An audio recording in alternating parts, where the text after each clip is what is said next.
کا ہے۔ انسان کو حکم ہے کہ وہ اپنے حصے کا رزق کھائے گا، اور اس میں سے بھی وہ کھائے گا جسے اللہ نے اس کے لیے حلال رکھا ہے۔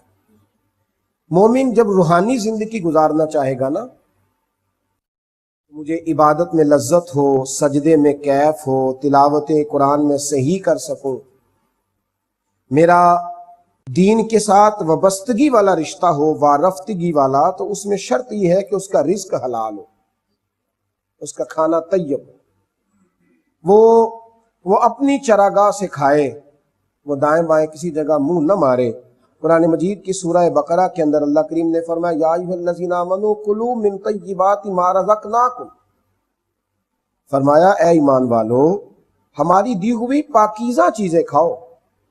پاکیزہ، اس پر تمہیں پابندی لگائی جاتی ہے نا، پاکیزہ وہ چیزیں کھاؤ، لیکن نا رزق انسان نے کھانا ہے، استعمال کرنا ہے۔